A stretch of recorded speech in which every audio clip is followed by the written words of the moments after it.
fact, she's our award-winning national security, border security investigative reporter for TV, radio, and the print media. And Kimberly is also the senior foreign policy advisor for the Committee for Responsible Foreign Policy. TV correspondent, CW6 News San Diego, as well as One America News Network. Her website, The KD Report. You know how to spell her last name? D-V-O-R-A-K. And I say that because if you're searching on Facebook, Periscope, whatever, you got to know how to spell it, right? Yeah. D-V-O-R-A-K. And she's streaming right now, Facebook, Periscope.com. Hello, how are you? I'm doing fine, Chuck. How about yourself? I am doing absolutely fantastic. Yes, I was going to say fair to partly cloudy, but it's a lot more sunnier right now. Oh, well, here it's fair and partly cloudy. I'm sorry, I didn't hear you. I said here it's fair and partly cloudy. Oh, yeah. Well, you're in Washington, D.C., right? Yes, I am. You know, I know we're going to talk about the March for Life, historical event, first of its kind, a lot of firsts there.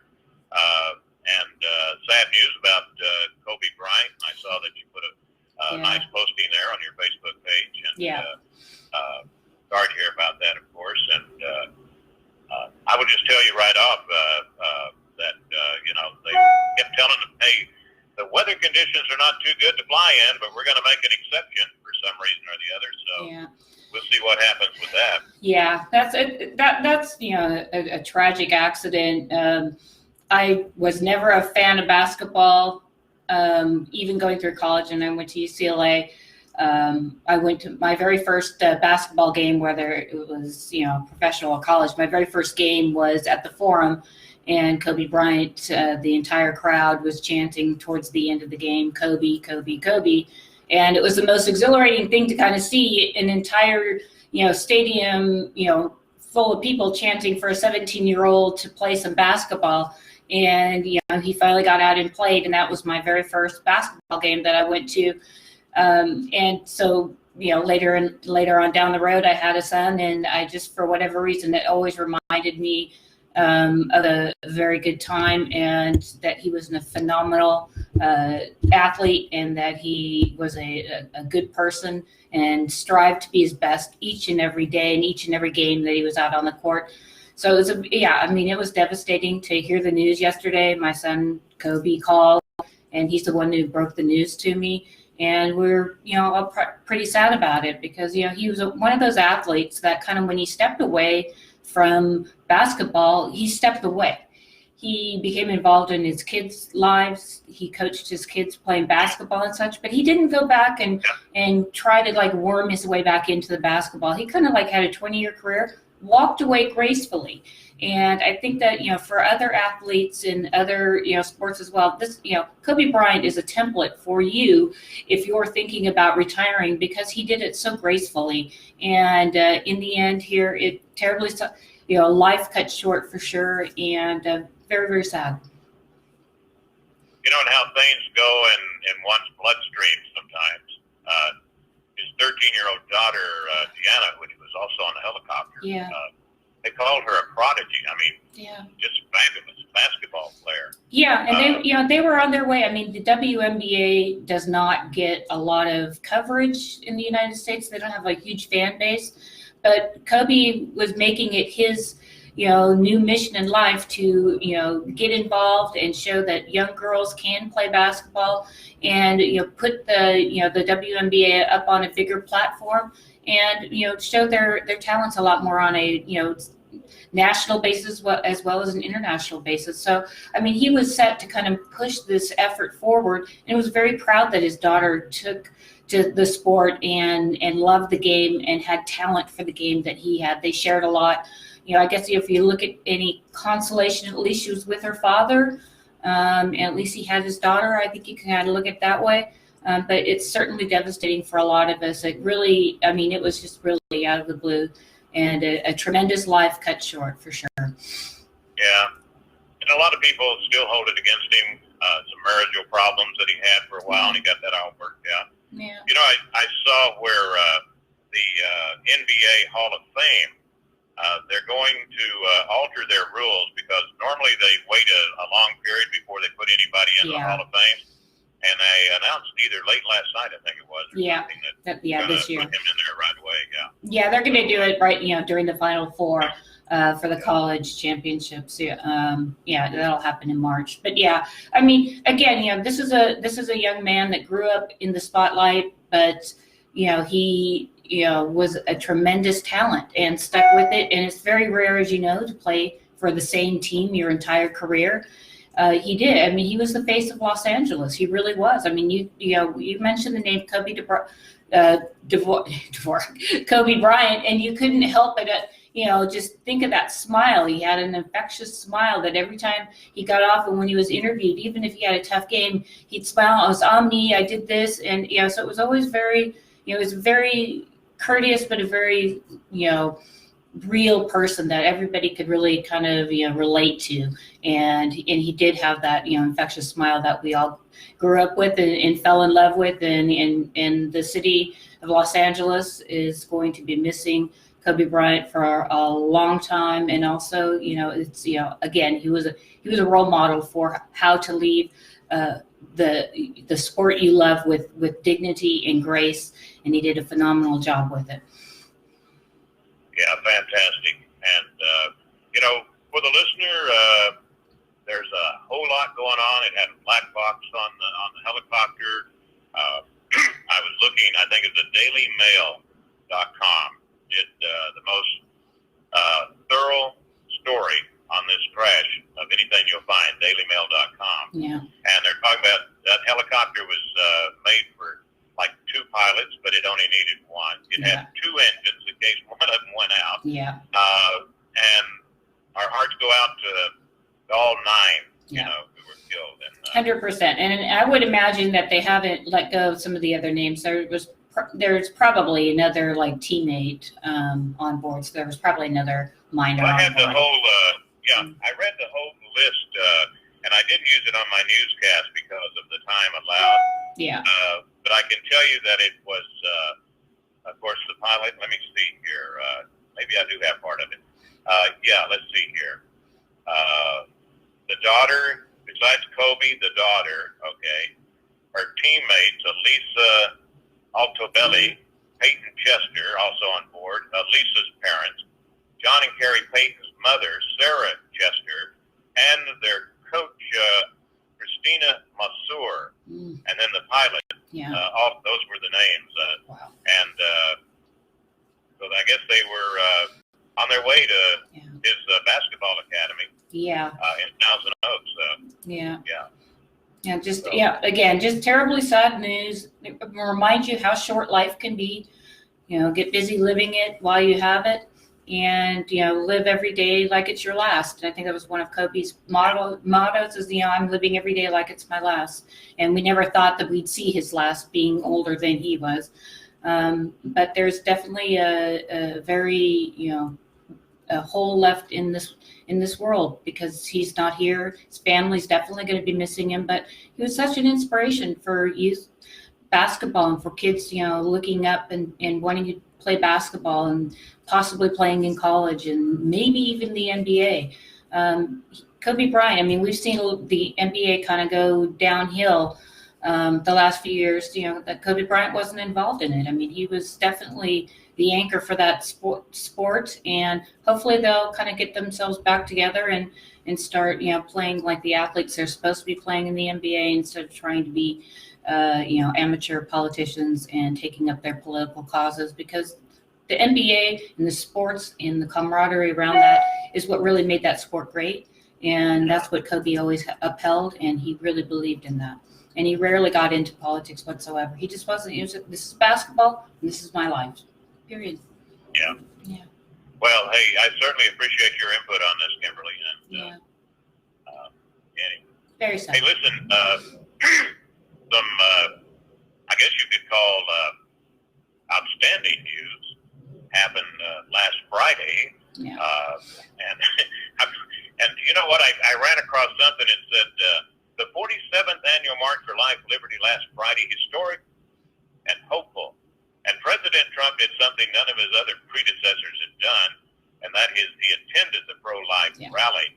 But you know what else was outstanding about it? Here we had tens of thousands of marchers, including Nicholas Sandman, Covington High School, young, elderly, every single race. Yeah. But unlike the typical illegal protest, guess what? All those marchers, okay, were careful not to leave a mess for the maintenance workers to pick up. Yeah. Don't you love that when conservatives do things like that? Yeah, the Tea Party was pretty famous for doing that as well here in D.C. I mean, the president came out and, I know a lot of people will look at this as, he was doing this as only for political reasons. But, all along the first 3 years here of his presidency, he's been looking out and for the pro-lifers and not forgetting that they helped get him to the White House. He believes in these causes. He was in his element. He, obviously the people there, they were, ecstatic that the U.S. president would come and actually speak to them. He gave about a 15, 20-minute speech to them. And it was it was something that was uplifting. And when you look at, things, here with the March for Life, you look at, this is an enthusiastic group that believes that all life is valuable, not just, everybody should just go get an abortion, especially up in a lot of, Democrats and really far left progressives feel that you can have an abortion basically up till birth, which, is murder usually. But the president has taken this, he's owned the issue, and he's done a good job. And the March for Lifers are actually out there supporting the president.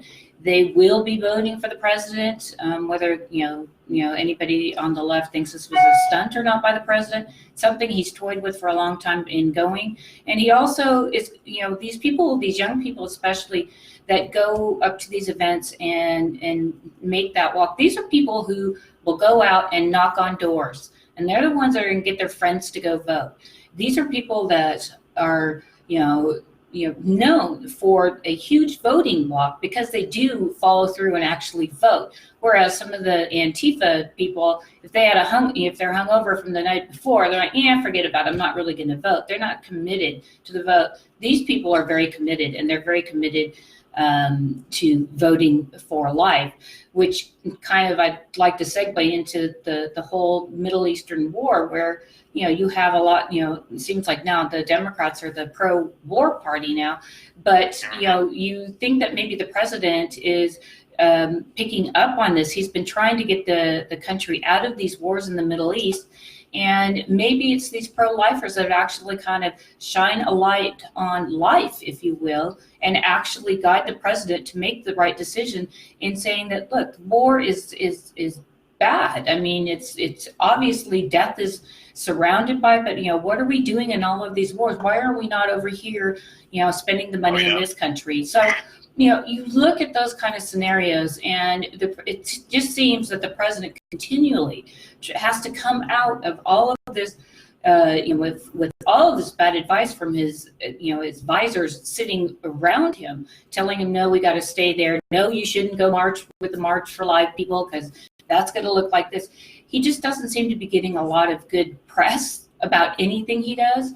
But at least with the March for Life, it's a really, they're unbelievable people that go out there, and every year in January when it's cold and miserable in DC, they're marching, and they've been asking presidents all the way to go through, and President Trump finally followed through and went to this event, and the people attending the event were ecstatic that the president was sitting there. Yeah, and back on the wars, you mentioned in your latest report, how he went in and he's in front of all these commanders, chiefs, and all this stuff, and they are sworn, to what would you say, sworn to obey the commander-in-chief's commands. But he was in front of these warring generals, you might call them, and higher ups, and he says here he was calling the war they'd been fighting a loser war. They didn't want to hear that. He said, "You're all losers," Trump said. "You don't know how to win anymore." And where's the one about the money? Yeah, he said, "I want to win. We don't win wars anymore. We spend $7 trillion. Everybody else has got the oil, and we're not winning anymore." Well, we certainly have the oil now, don't we? Yeah. Well, this is an interesting passage. I mean, you and I talk about this a great deal, but this meeting took place in July of 2017, and now we're seeing, when you see some of the inside talk that's actually being released, you kind of see where Trump is going. I know you and I were talking about we've been talking about the wars and how he's like, okay, he pulls the generals in. Hey, okay, what's it going to take? Get us out of Syria. We're going to get out of Syria. What do we have to do? Okay, boss, don't worry about it. I'll go figure it out. And then they come back 90 days later. Why aren't we out of this war? And you can see that this conversation relates to exactly what happened in July of 2017 at the Pentagon, where Mattis and Cohen, who was one of his closest advisors, and these people were going to go in and school, if you will, President Trump on the virtues of war. And they thought they'd be very clever by not using the word globalist. They decided they would use the word internationalist and thought the president would fall for that hook, line, and sinker. And of course, Steve Bannon was there in the room. And the second the general started lecturing the president, he's like, he says, directly quoted, saying, "This isn't going to be good. This is going to be wild. The president's not going to react well to this," in which he didn't. He reacted poorly. Got to take our break. Kimberly Dvorak, streaming live as we speak on Facebook, Periscope.com, and the website is thekdreport.com. When we come back, I got to talk about something that happened. Baghdad, Iranian-backed militia. Kimberly knows a lot about Iran. Don't go away. Wilder, CRN, with Kimberly Dvorak, and she is the Senior Foreign Policy Advisor for the Committee for Responsible Foreign Policy. And they're not very responsible there. I noticed Kimberly and I have talked about Iran, for years, and protests that were going on, and how the Iranian youngsters, so to speak, got a taste of freedom, and they still want it. Over the weekend, I don't think this is a really big deal, but it could have been. U.S. Embassy in Baghdad struck by at least one rocket Sunday evening, and everybody's safe, no deaths, but it was the security situation remains tense, and the Iranian-backed armed groups remain a threat. That was from the State Department spokesperson. Yeah. Well, this is definitely one of those consequences for taking out Soleimani. We know that the Ayatollah has spoken on the event and said that they would be allowing the various militias to attack U.S. interests outside the U.S. So now you're seeing the wrath, I guess, of these militias that have been given the green light, in essence, to attack U.S. soldiers and U.S. interest abroad. And this, I believe, was one of the very first ones. We also are just now getting word, too, that the Taliban, at least they're claiming, that they brought down an Air Force plane that had CIA agents on board, that they shot it down, where there's no word, about confirmation from that yet, just from the Pentagon.